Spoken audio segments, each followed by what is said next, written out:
Hello everyone, it's me, Nina, back again with another video. If you haven't seen my video from last week, you should definitely check it out. But this week, I'm going to be talking about something a little bit different. So I'm going to be talking about the problems with having sorority life virtually.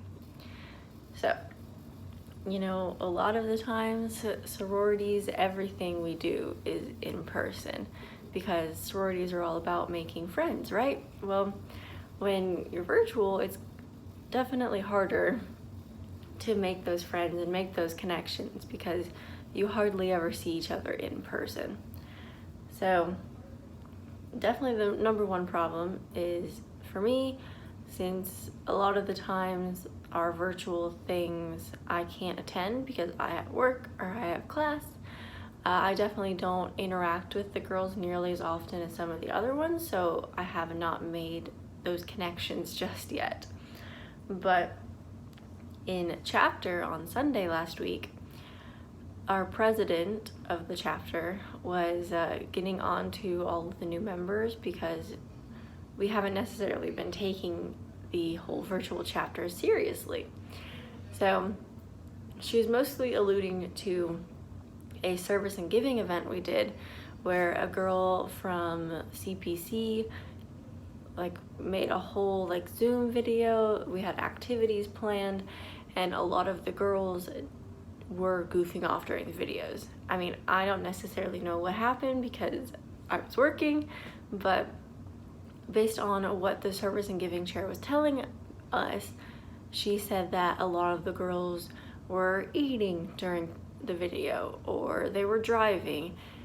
And see, during chapter, I was actually driving home, so I was very nervous that, I shouldn't be doing that, but at the same time, I had to get home. And I was stuck in bumper-to-bumper traffic, but not the point. So, she's also complaining that some of the girls were checking out at Walmart and talking to their friends and not actually paying attention to what the lady was saying when they really should have been, because she went out of her way to do this for us, and it was just basically a waste of her time at the end. So yeah, definitely another problem is we have chapters every week, and most of what they're talking about is just, it's going to be hard to get community service hours because everything's shut down because of COVID, but we still have to, and then our dues. That's basically all we talk about for the whole hour and a half that we're on the call. But yeah, every other chair is they have no report or whatever they're doing is virtual.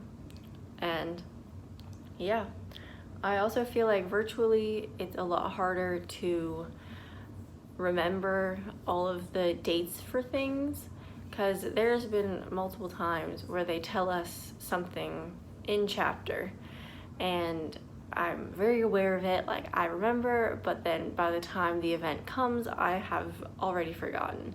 And I have to send in an excuse to standards, but it's a day late, so it's not even getting counted. But yeah, they're supposed to tell us things 2 weeks in advance for it to be mandatory. And I feel I don't know if they're actually telling us 2 weeks in advance or not, because it doesn't feel like it, but maybe things are just moving by a lot faster.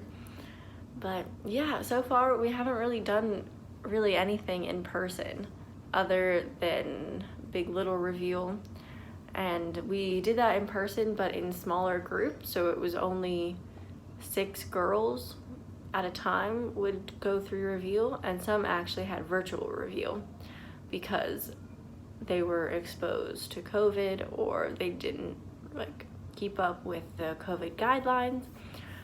So yeah, there has been a couple downfalls with only having things virtually and not in person. But I mean, we're still going through it. So yeah, I will see you guys next week. Goodbye.